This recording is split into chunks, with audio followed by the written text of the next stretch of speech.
Hey, what's up, Silas here. So this is going to be a little talk about nationalism and just some thoughts around it and questions for you guys and observations that I've had about different things in my life. So what do you guys define as nationalism? What do you think of when somebody says, I am a nationalist? Do you consider yourself a nationalist of any kind of nation that you're a part of? Or do you know somebody in mind where you're like, okay, that person's a nationalist because of XYZ, and that's why I can't be a nationalist because I can't support XYZ?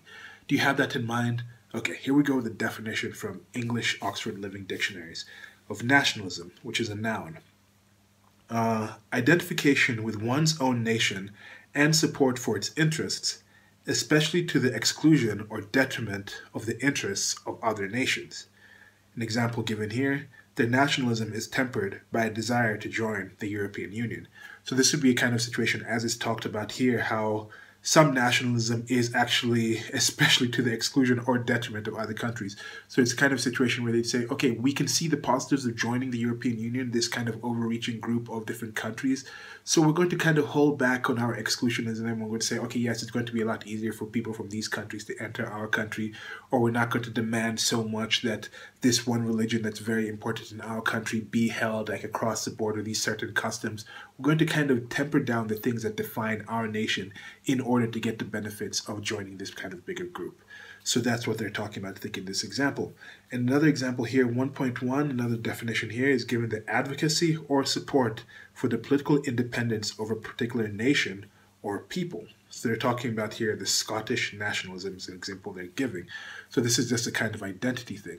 Now this comes with the identity thing, which I kind of want to be specific here with the nationalism, the people versus nation. You can have a situation where you're talking about certain peoples, like the Aborigines. That's a certain people. I can never be an Aborigine, but all Aborigines right now, most Aborigines, I guess they can move to other countries as well. Most Aborigines are Australian nation, like their nation is Australia because that's what that landmass is now defined as. So I can become Australian, but I can't become Aborigine because that's an actual people. That's the genetics. So that comes to a situation where I'm wondering with the definitions of certain things. People talk about like the Black Panther groups. A lot of these movements in the United States of America more towards the black people or towards some kind of black nation. You hear people like that. And now there's a current upbringing. Current, is it upbringing or uprising? I don't know. There's a current swell of ethno-nationalism from white people trying to define what white people is. Now, in that situation, uh, the president of the United States of America, Donald J. Trump, recent rally, he came out and said, you can just call me a nationalist. Yeah, just call me a nationalist, and some people freaked out. Some people, including reported reporter for CNN, Jim Acosta, came out and asked him, I think, I don't know, later, some kind of it. And he said, do you mean you're a white nationalist? And these are some of those terms that are kind of just thrown out there. White nationalism is supposed to be just connected to like Nazism and things like that. And who is a white nationalist? Do you have to be a white nationalist to do X, Y, Z? There's groups like the Proud Boys, which are being called now white nationalists because they had this altercation after this recent speech that Gavin McInnes, who's running the group, had in New York City. I'd actually been to a Gavin McInnes speech at that location. Don't really consider Gavin McInnes to be a white nationalist. The Proud Boys themselves, I know some of them actually in New York, have hung out with them, have they seem welcoming enough. So this whole idea that they're white nationalists would be a complete surprise. It would be a complete surprise to me. At least nothing they've shown me fits into any definition of white nationalism. Not only are they multiracial or multi-ethnic, that group itself, yeah, it's mostly white people. It's a mostly white country. That's going to happen. But you have that kind of situation where one of them was arrested from that thing after being doxxed. And being doxxed is a situation where people look at your face, they find out what your name is, your address, your place of work, and trying to get you in trouble for it. But the Proud Boys, they're Proud Boys. This guy had a tattoo of Proud Boys on his arm. He wasn't like hiding his affiliation with this group. But anyway, he was involved in this scuffle. The police got him, arrested him, and there was this image coming up talking about, oh, it's a multi-ethnic racial, multiracial or, yeah, multiracial white supremacist group because he's actually married to an African-American woman and they have kids together. But do you necessarily have to be white to be a white nationalist? I think however you want to define white, I don't think you have to be of any race to be a nationalist of that thing. Perfect example, I don't know if it's perfect example. There was somebody who is an African American, and She was on Dr. Phil, and she was talking about how my nose isn't as wide as black people's. My lips are just perfect. They're not too big. They're just the right size. My hair doesn't need to be straightened. I don't need to put product in it. She's like, I'm Caucasian. So I don't know these things. So she considers herself Caucasian. But so she is, but I guess that's a kind of situation where she kind of considers herself to be something else. So is she really a situation where she's a supremacist, so she's not really considering herself enough of a black person because she considers that superior? And then you have the flip side where you have people like Rachel Dolezal, who was a member of the NAACP, and she was found out to be white, and she still considers herself transracial. So does she consider blacks to be superior? Do you have to transition into what you consider superior if you're something, or you just look down on the thing that you are? Anyway, so thinking about back in the day, people like slave masters. Did slave masters have to be white supremacists? I don't think so. Not only the fact there was different kinds of slaves being kept of different races, also different kinds of slave masters. You can be in a situation where you like something or you dislike something and don't necessarily consider it to be lesser of a being across the board. So I'm saying just being proud of one thing does not necessarily make you a supremacist of that thing.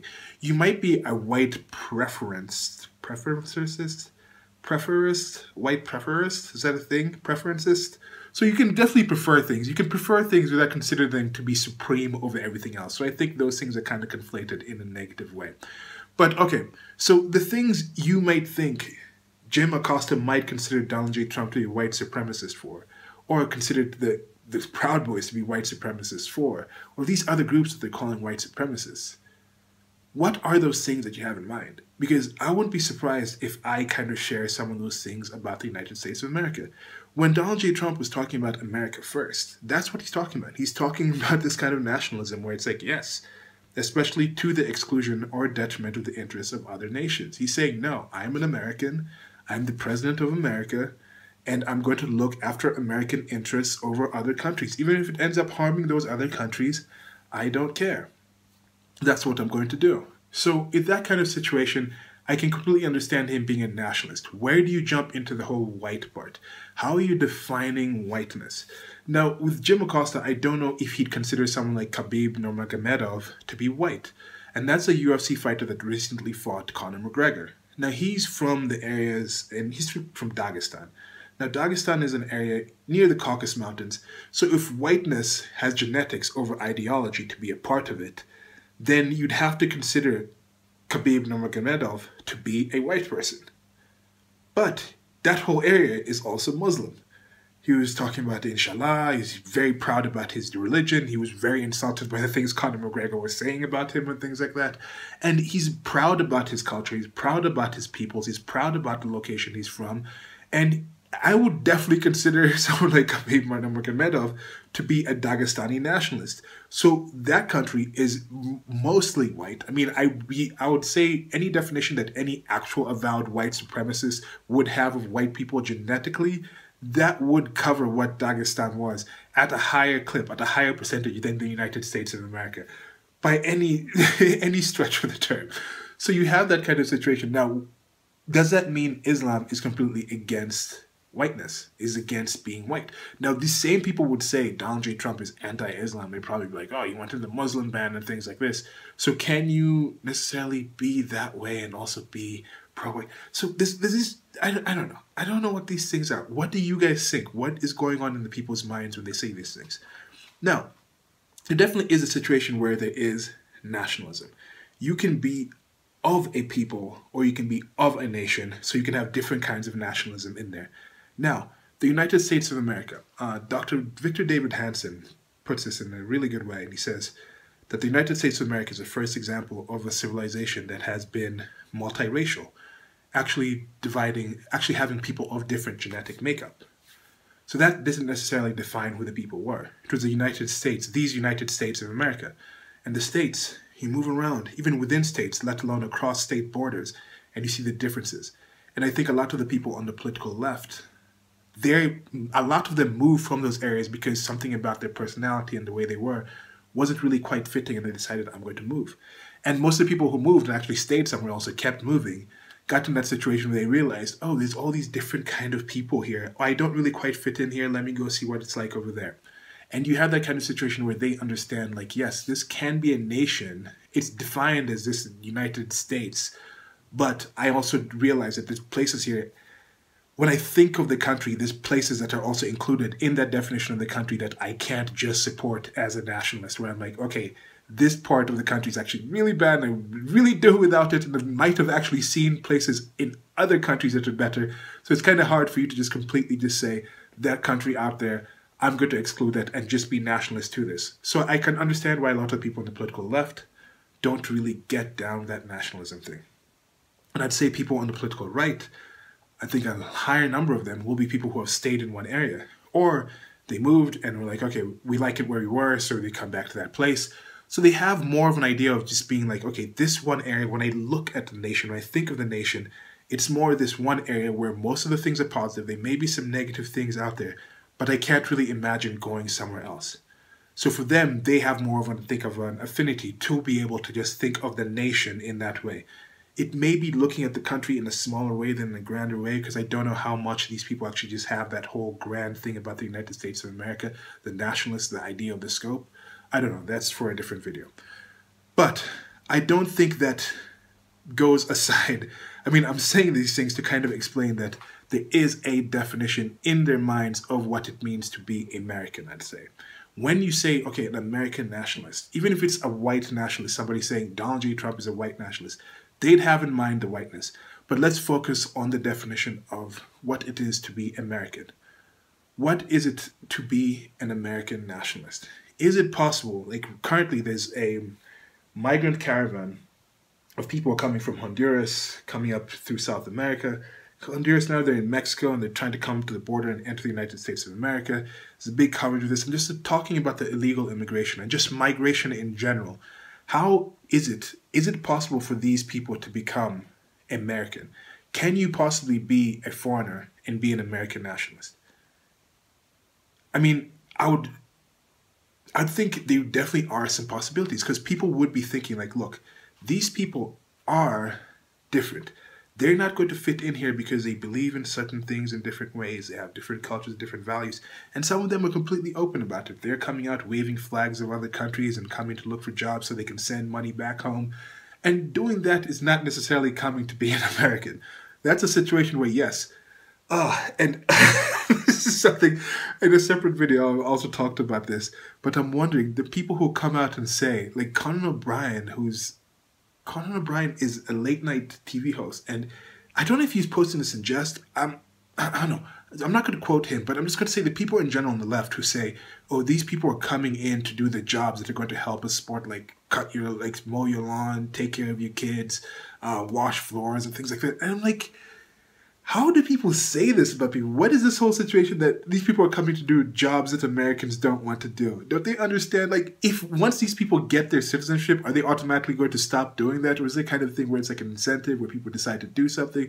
Now people are talking about, oh, like, somebody came and responded when I wrote something about this, said, oh, you mean it's racist to say Americans are lazy? And I'm like, Americans aren't lazy. They just have different priorities. This gets to a situation where part of the reason these people are hired is because if you hire somebody who's illegal, they're not going to have the certain demands and expectations that your average American is going to have. If you have an athlete who's like, okay, you can come play for my team for $10 million, and then this other guy is like, okay, we're offering you 50, and that person's like, look, I'm not going to play for you for $10 million. Does that make that athlete lazy? You don't say that. That athlete just realizes they can actually demand $50 million, so they're going to wait until they get paid that $50 million before they play. That's the same kind of situation with the migrants. They just have lower expectations and lower demands. They're going to be willing to work with something. Doesn't mean like they're more hardworking or the Americans are lazy because they don't want to work for that amount. It's just a different kind of... Anyway, so these people definitely think like there is an expectation. So is there a kind of situation where if these people had a different mindset, are there American values and American points of views? What do you define as American nationalism? The people who support Donald J. Trump saying he's a nationalist, what are those things that you think he means by an American nationalist? What are the things you consider to be an American nationalist? is it possible for somebody who's not an American citizen to actually hold those things? Because we know with American citizenship, this is one thing I've talked about, just having a kid doesn't make you a parent. Just being born into a religion doesn't make you of that religion. These are things that you learn into it. Your parenting comes from your actions and things like that. You know, somebody can be born, you give them up to adoption, that's somebody else's kid. It's not your kid automatically, but you have this thing in America where they have the birthright citizenship. So simply being of a country does not make you of those people. You can be living in just a single room your whole life, never talk to anyone else, or let's say be in these communities, like these welfare communities, or some of these immigrants who come in, they don't really have to interact with the rest of the community, the rest of the world around there. So they just maintain the same exact lifestyle they had in another country. So it gets to a situation where some of them will come there, they'll live that kind of lifestyle for maybe a generation or two, and then occasionally they might go back and visit. But because their parents came with whatever the kind of culture was in the country that they left in 20, 40 years ago, and maintained that culture in that one community that they had here in the United States of America, in this bubble, they go back and that culture that they left has actually even changed. It's actually advanced because that's more like free range culture. So things are changing there, and they'll come back with something that's in the past. So they might not quite fit in there. So their kids might not necessarily fit into the culture that they're living in here in the United States of America. But even when they go back there to their country of origin, they don't necessarily fit in because they have some. So it's kind of weird things in that situation. But anyway, so what are the things to make somebody American? Because if you can kind of identify what those things are, the positive things about being an American, then it might be a way where you can actually say, look, these are the American values. If you can adopt these and embrace them, then we can be more welcoming to the people who actually end up coming. At the same point, people, I think, completely realize now there are people who are American citizens who are not nationalists, clearly, who are actually against the kind of things you define as being American. Not only the illegal people who come in, but they could be multi-generational people who don't really understand or don't really have that point of view of what an American is. And some of these people have it in that negative way, where they're like, we understand in our mind, American means somebody who doesn't want to work in a farm. So that's already part of the definition that they have of Americanism. So they have some kind of ideas, and I don't know. So this is a tough topic. For me, it's near and dear to me, and I can understand both sides of it because I lived a lot of my life in the United States of America. The country I was born in, France, I left when I was 5, haven't been back since. The country I'm a citizen of, Kenya, I've been kind of that kind of situation where I've been in and out of the country. I've never really been able to jump into the whole nationality of Kenya, what it is to be Kenyan. If somebody asks me what it is to be a Kenyan, I don't know what I would really answer you. There's many different tribes. The country is relatively young. I think it's about 60 years old now. So these tribes are coming together. I think that the national identity is still defining itself. So you have a situation in America where that's 250 years. No, it's sorry, it's over 100. It's multiple hundreds of years old.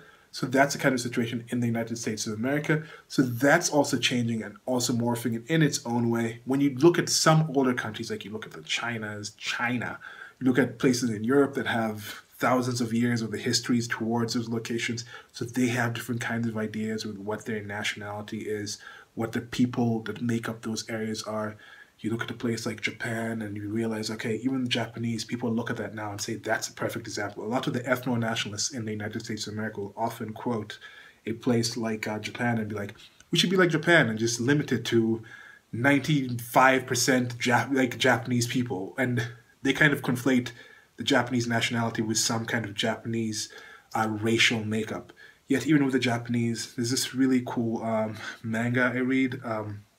It's called Golden Kamuy. And it's about this Ainu girl and this Ainu tribe, and it's like kind of a native tribe. And most of these locations did have native tribes when you go back far enough. And it's all these different native tribes that were living in the Japanese archipelago around the times of the wars when the things kind of meshed more into like a whole nationalist kind of identity and things like that.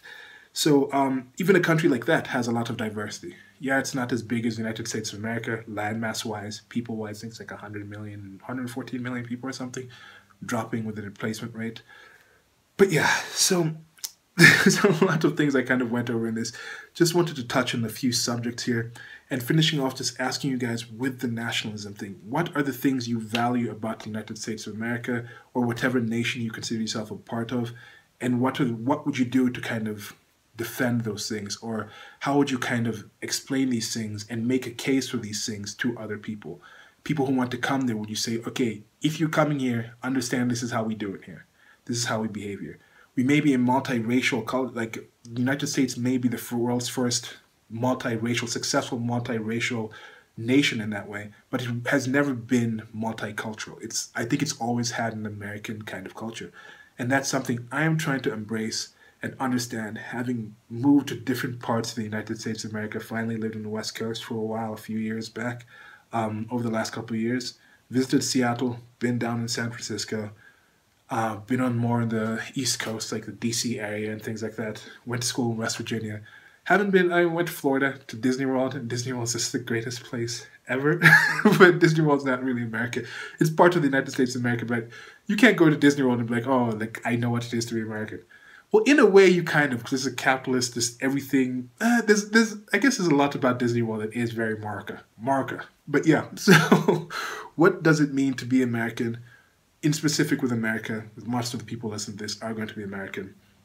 What would you do to defend Americanism? Or what are the things you define as Americanism, as being American, if you're more on the political left and you find a negative and you're like, okay, these things should actually be left out.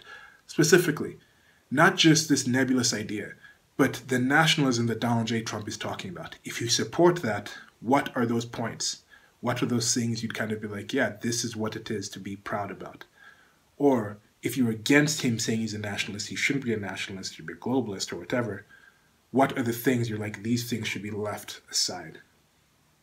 So let me know those things, and there's definitely going to be more on this topic, things you can break out from this. And so one more thing I relate to this whole situation is when you see people coming, like the current migrant caravan coming up through South America to the United States of America, it's up to, I think, 17,000 people. It's a lot of people out there. But people look at this on the political right and say, why don't these people just stay in their country and make their country better? When a lot of these people, I ask them, what are you doing in order to actually support these things that you consider to be great about your country? There's a lot of people who won't even risk just the momentary discomfort of having seemingly disagreeable. There's some people who rightfully have questions about losing their jobs because they're like, oh, if I speak out that I'm on the political right, the people at the office space might get me fired or accuse me of these things. I might lose friends and acquaintances and things like this. So they're not willing to risk that much in their life. Yet they're surprised that people who live in some countries where if you speak out, you could actually get killed. If you say I'm going to stay in this country and actually fight to make this country better, whether you were part of the people who voted in those crappy policies or let the country get to where it was or whatever it was in that situation, the actual risks of staying there are a lot worse. You look at someone like Jamal Khashoggi from Saudi Arabia. He was a well-known pundit or critic of what was going on in Saudi Arabia, and he was recently caught and taken to a Saudi embassy and interrogated, and his body was cut up. So you have situations where with someone like him, he was living in the United States of America for some of the time, writing things for the Washington Post and things like this. But those are the risks that some people actually have when they actually speak out against what happens in other countries.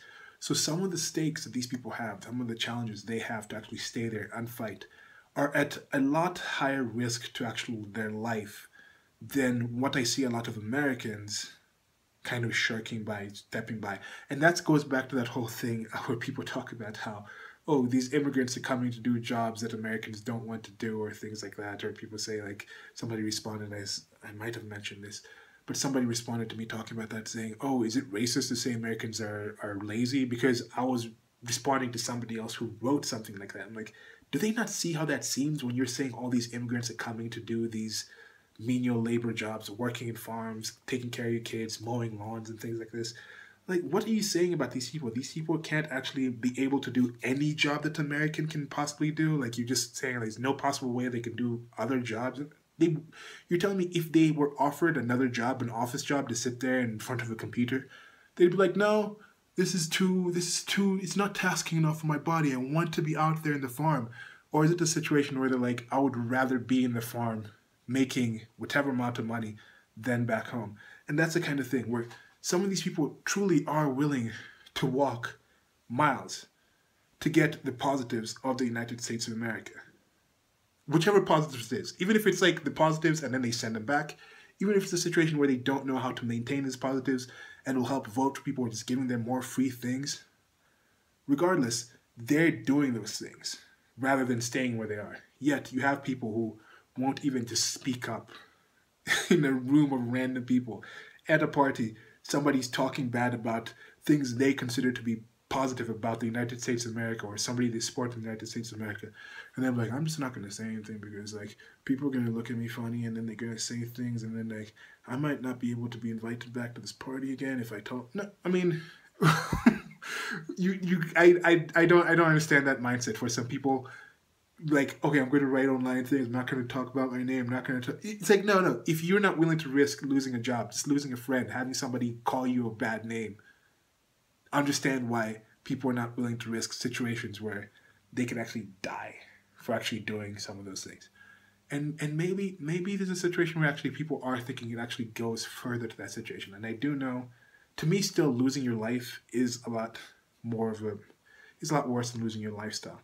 Yet I think part of the reason the United States of America is so successful is people don't really have that idea of actually losing a life isn't really something they really consider to be a daily kind of threat. It's more lifestyle. It's a lifestyle kind of survival of the fittest comes through their lifestyle, not just your life. So decisions being made are about the lifestyle, not about just being alive, making it to the next day. But yeah, let me know what you think about that. Like, share, and subscribe. Goodbye.